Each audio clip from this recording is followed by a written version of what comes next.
Αξιότιμε κύριε Πρόεδρε, κυρία Υπουργέ, κυρίες και κύριοι συνάδελφοι, σήμερα είναι η Παγκόσμια ημέρα πρόληψης του καρκίνου του μαστού.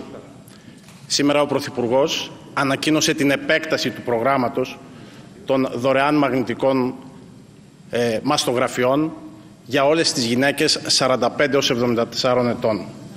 Και νομίζω ότι είναι ένα μέτρο προς τον σωστό δρόμο. Σκεφτείτε μόνο ότι το προηγούμενο χρονικό διάστημα 15.000 γυναίκες έγινε έγκαιρη διάγνωση εξαιτίας αυτού του προγράμματος και αντιμετώπισαν το πρόβλημα του καρκίνου του μαστού, το αντιμετώπισαν με τρόπο πολύ θετικό. Κυρίες και κύριοι, καλούμαστε σήμερα στην αίθουσα του Κοινοβουλίου για να συζητήσουμε και να ψηφίσουμε ένα νομοσχέδιο το οποίο έρχεται να απαντήσει και να δώσει λύσεις σε σημαντικά ζητήματα στον τουριστικό τομέα. Άκουσα από την πλευρά του Πασόκ και του ΣΥΡΙΖΑ, μα γιατί φέρνετε ένα τέτοιο νομοσχέδιο? Μα αυτό το νομοσχέδιο έρχεται σε αντίθεση με άλλα προγενέστερα.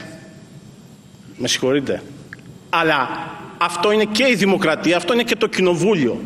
Βεβαίως και θα έρθουν και άλλα νομοθετήματα. Και βεβαίως δεν εξαντλείται το ζήτημα του τουρισμού σε ένα νομοσχέδιο, το οποίο είναι προς την απόλυτα σωστή κατεύθυνση. Και θέλω να συγχαρώ και την κυρία Κεφαλογιάννη και την κυρία Ράπτη, αλλά και τον κύριο Κόνσολα για την σημερινή παρουσίαση. Και τι λέει αυτό το νομοσχέδιο, το οποίο αρνούνται τα υπόλοιπα κόμματα να ψηφίσουν? Πρώτο πράγμα, σύσταση Περιφερειακού Συμβουλίου Τουρισμού. Τι εστί Περιφερειακό Συμβούλιο Τουρισμού? Η Υπουργός Τουρισμού και οι 13 περιφερειάρχες της χώρας, μαζί με οποιονδήποτε άλλο φορέα ή οποιοδήποτε άλλο αρμόδιο πρόσωπο, να μπορούν να συζητούν για το θέμα που αφορά τον σχεδιασμό της τουριστικής ανάπτυξης σε κάθε περιφέρεια. Άκουσα να λέει, νομίζω ο εκπρόσωπος του Πασόκ, και γιατί καταργείται το Εθνικό Συμβούλιο Τουρισμού? Μάλλον του ΣΥΡΙΖΑ. Γιατί καταργείται το Εθνικό Συμβούλιο Τουρισμού? Κύριε του ΣΥΡΙΖΑ, πότε λειτουργήσε επί των ημερών σας? Πότε συνεδρίασε το Εθνικό Συμβούλιο Τουρισμού? Και έρχεστε σήμερα να πείτε γιατί καταργείται αυτό το οποίο εμείς ποτέ δεν το θέσαμε σε λειτουργία? Ποτέ 4,5 χρόνια. Άρα λοιπόν κόπτεστε για κάτι το οποίο δεν το ενεργοποιήσατε? Το Περιφερειακό Συμβούλιο Τουρισμού είναι προς τη σωστή κατεύθυνση. Και προέρχομαι από μια περιοχή, τη Θεσσαλία, το νομό Λάρισσας, που πραγματικά αυτό τον καιρό δοκιμάζεται. Είναι λοιπόν κακό ο περιφερειάρχης, όποιος περιφερειάρχης, να μπορεί με τον Υπουργό να σχεδιάζουν την τουριστική ανάπτυξη της Θεσσαλίας σε μια τόσο κρίσιμη στιγμή? Πού είναι το κακό? Και γιατί ένα ολιγομελές συμβούλιο όπως είναι αυτό και όχι ένα με πολλά περισσότερα άτομα όπως ήταν το Εθνικό Συμβούλιο Τουρισμού να μην μπορεί το περιφερειακό να λειτουργήσει? Δεν είναι προς την κατεύθυνση για τη Θεσσαλία που μιλάμε τώρα, που δοκιμάζεται, προς τη θετική κατεύθυνση? Ή να πάμε και στο άλλο, δεν είναι προς την σωστή κατεύθυνση η λειτουργία του Συμβουλίου του Ινοτουρισμού?